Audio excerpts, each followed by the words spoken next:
안녕하세요. 오늘은 경추에 발생하는 퇴행성 질환에 대한 진단과 치료에 대해서, 특히 그 수술적 치료에 대해서 말씀을 드리겠습니다. 54세 남자가 응급실에 방문했습니다.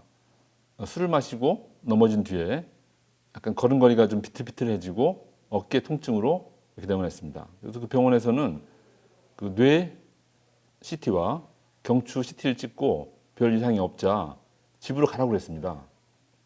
근데 아무래도 보호자들이 좀 이상해서 다시 이틀이나 지난 뒤에 다시 병원에 방문해서 경추 MRI를 찍었습니다.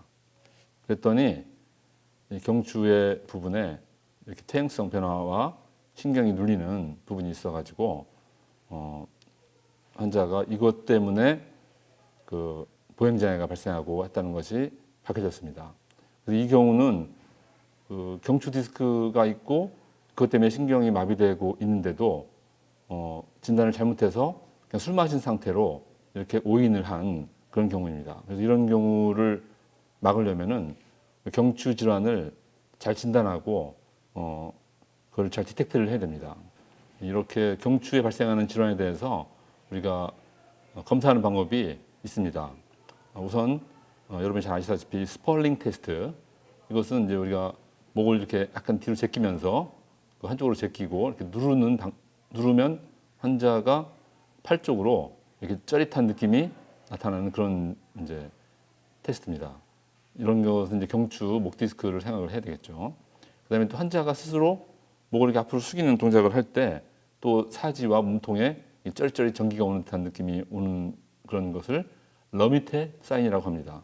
이것도 경추 질환이 있거나 아니면 척수에 질환이 있을 때 나타나는 증상입니다. 이것보다도 더 중요한 그런 테스트는 사실은 숄더 에비덕션 릴리프 사인입니다.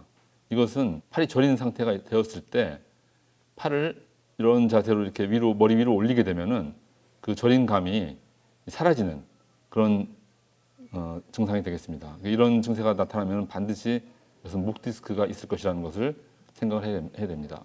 그래서 경추 질환 생기는 그 질환을 수술하는 방법으로서는 뭐 사실 여러 가지 방법이 있습니다.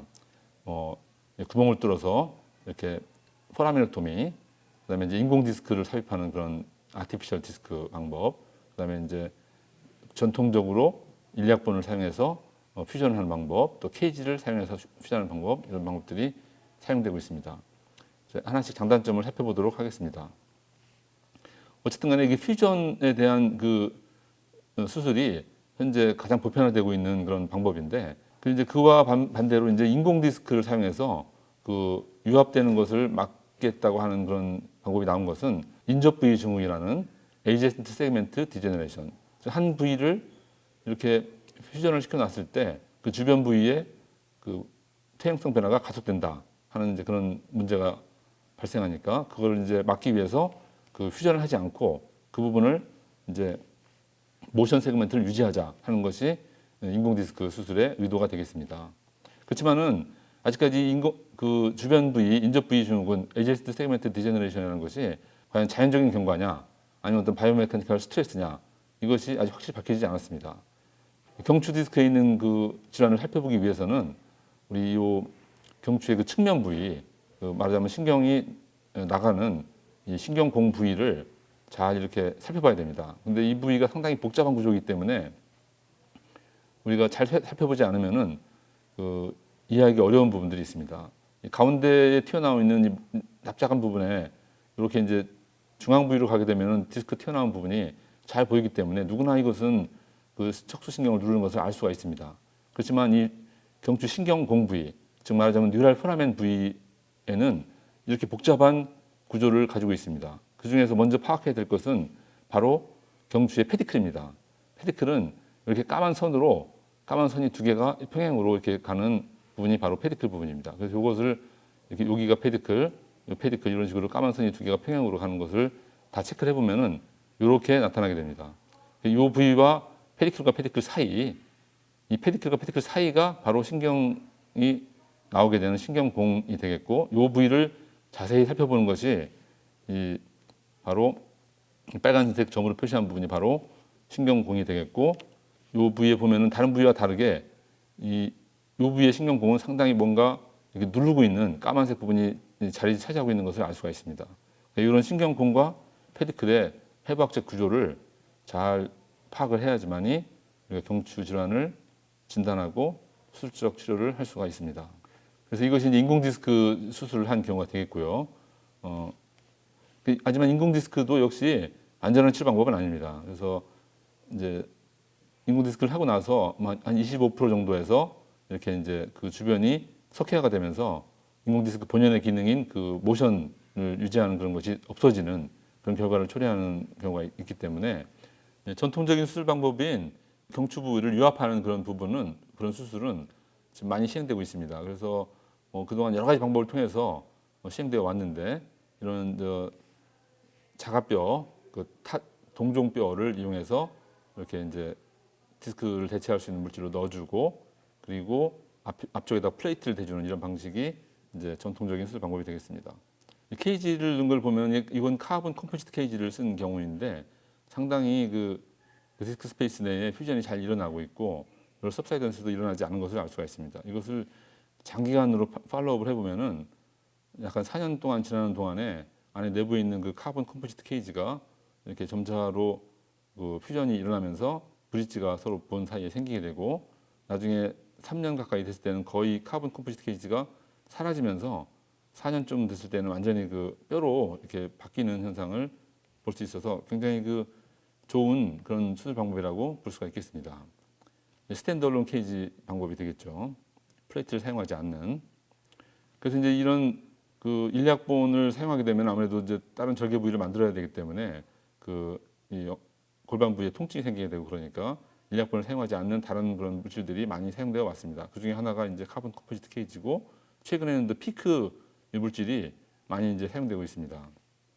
그런데 이제 항상 이런 그 스탠드얼론 케이지가 항상 그 좋은 것만 아닙니다. 또 어떤 경우에 뭐 골다공증이 심하다든가 이런 경우에는 간혹 가다가 이 그 케이지가 뼈를 이렇게 파고 들어가는 सब사이던스 현상이 또 일어나기도 합니다. 그래서 이렇게 왼쪽 사진을 보면은 잘 퓨전이 되기도 하지만은 또 오른쪽 사진 같은 경우는 이게 뼈의 상당 부분을 파고 들어가서 퓨전이 잘 늦어지고 있는 그런 걸 볼 수가 있습니다. 케이지의 종류를 보면은 이런 카본 컴포지트 케이지가 있고요, 피크 케이지가 있고 여러 가지 이런 케이지들이 새로 이제 개발되어 나오고 있습니다. 근데 왜 이러면 그러면 이 스탠드얼론 케이지가 이렇게 좀 가끔 가다가 어떤 경우는 대부분 괜찮지만은 어떤 경우에 이것이 좀 안 좋은 경우를 일으키는가 하고 봤더니 이와 같이 이 스탠드얼론 케이지 자체는 사실 우리가 목을 익스텐션 할 때 그거를 막아주는 그런 역할을 하지 못합니다. 목을 익스텐션 할 때 약간의 눈에 보이지 않는 그런 갭이 생기는 거죠. 이와 같이.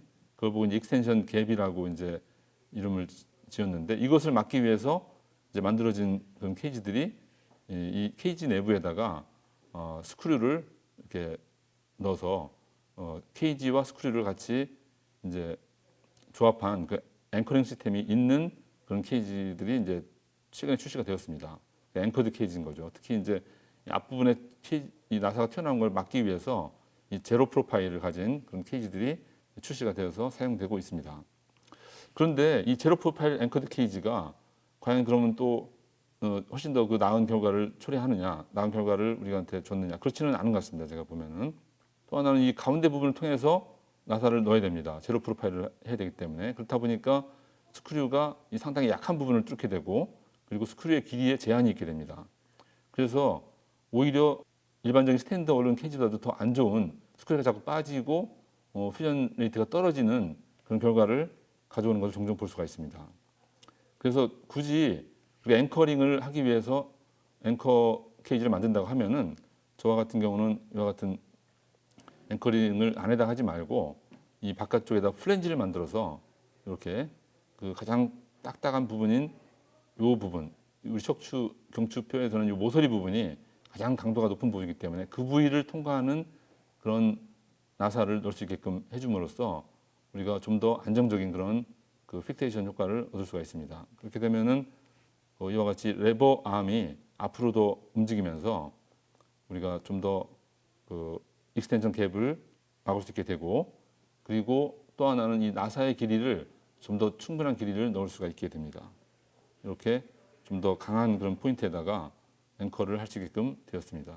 전체가 다 풀 피크로 되어 있기 때문에 앞쪽을 따로 이렇게 피크가 아닌 티타늄을 쓸 이유도 없고 그 탄성도도 유지하면서 스크류의 길이도 18mm까지 쓸 수 있는 그런 케이지가 좀 더 아이디어한 것으로 생각됩니다. 그래서 이러한 케이지를 사용해서 이제 이런 그 스완넥 디포미티가 있는 그런 있으면서 마일로패스가 있는 17세 17살 된 남학생도 수술을 해서 좋은 결과를 얻었고요. 이렇게 멀티플락에 CSM이 있고 이렇게 코드에 마일로패스가 있는 환자들도 3레벨을 해서 좋은 결과를 얻고 있습니다. 두 번째로 우리가 이제 볼 수 있는 그 경추에 생기는 질환은 이제 후종인대 골화증입니다. 후종인대 골화증과 또 서비칼 스폰딜로틱 마일로패스 이것은 이제 우리가 같은 이제 수술 방법으로 치료를 하게 되는데요. 이 사진에 보이는 것과 같이 여러 레벨에 걸쳐서 오랜 기간에 걸쳐 가지고 디스크가 튀어나오고 또 석회화되면서 신경을 누르는 그런 것이 이제 서비칼 스폰딜로틱 마일로패스가 되겠습니다. 이와 같은 경우는 이제 이 뒤에 있는 후종인대가 골화되면서 척수 신경을 누르게 되는 그런 질환이 후종인대 골화증이 되겠습니다. CT에서 보면은 이 골화된 부위의 범위가 잘 보이죠. 이와 같이 C2 바로 밑에 있는 C3 부위에도 이게 후종인대 골화증이 생겨서 수술을 필요로 한 경우에는 상당히 어려운 수술을 할 수밖에 없습니다. 그래서 이러한 경우에 대해서 이제 보편적으로 수행되는 수술은 라미노플라스티라고 하여 이 뒤쪽에 있는 그 라미나를 이제 이렇게 열어서 약간 더 뒤에다 고정시킴으로써 공간을 만들어주는 이제 수술들을 많이 하게 되는데 사실 저는 이제 이런 라미노플라스티보다는 주로 직접적으로 이 병변을 제거하고 그다음에 이 재건을 할 수 있는 그런 어떤 전방 콜펙토미 수술을 더 선호하고 있고 그런 방법들에 대해서 말씀드리겠습니다. 왜냐하면은 이 라미노플라스티 수술 자체는 크게 기술적으로 어려운 점이 없습니다. 하지만 이 콜펙토미는 오펠렐인 경우에 이 신경을 싸고 있는 그 듀라와 굉장히 그게 딱딱하게 붙어 있고 그러고서 제거하기가 어렵고 또 수술하고 나서 어떻게 보면 수술 전보다 환자가 더 나빠지는 안 좋아지는 그런 결과를 초래하는 경우도 종종 있기 때문에 상당히 수술이 까다롭고 어려운 그런 수술에 해당합니다. 전방으로 수술하는 것을 선호하는 이유는 바로 이런 환자 때문에 그렇습니다. 이 환자는 이렇게 갑자기 자고 일어나서 전신이 마비돼 가지고 오펠렐이 있어서 수술을 했습니다.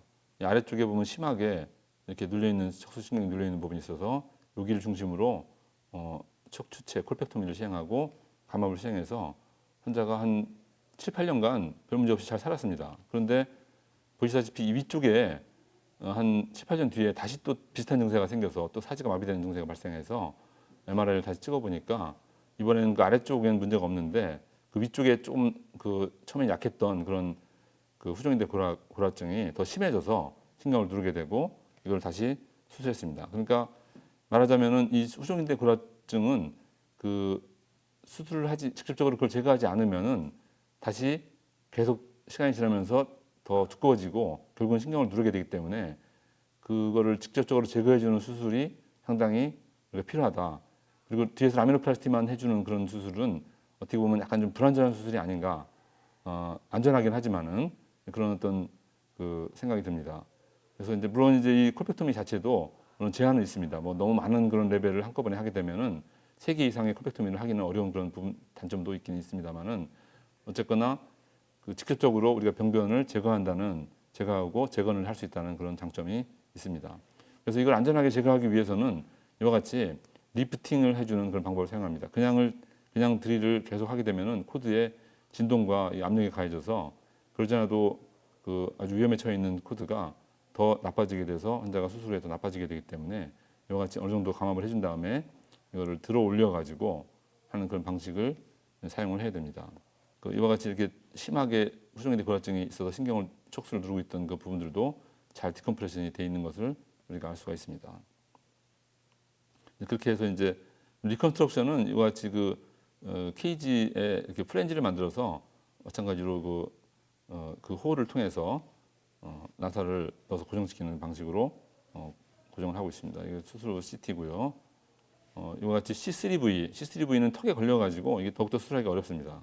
C3V에 수술했던 그런 64세 남자 부위고요. 굉장히 좁아져 있던 부위가 많이 넓어지고 기능적으로도 많이 호전된 것을 경험하였습니다. 그래서 우리가 이제 이렇게 수술하신 사람들을 스타디를 해봤습니다. 2014년부터 15년까지 약간 44명의 환자를 가지고 얼마나 이게 안정적으로 이런 임플란트가 많은 환자들이 이 플레이트가 없이 어떻게 이게 이제 잘 유지가 될 수 있을까 걱정하시는 분들이 계셔가지고 해봤더니 퓨전 레이트가 98%, 하드웨어 마이그레이션이나 어떤 다른 컴플리케이션은 없었던 것으로 생각됩니다. 그래서 이 프렌지하고 메시케이지를 이용한 어떤 리컨스트럭션은 상당히 그 억셉터블한 서브스턴스 레이트를 가지고 있다, 우리가 얘기할 수가 있겠습니다. 네, 저 이상으로 경추에 발생하는 질환을 수술적으로 치료하는 방법과 합병증까지 알아봤습니다.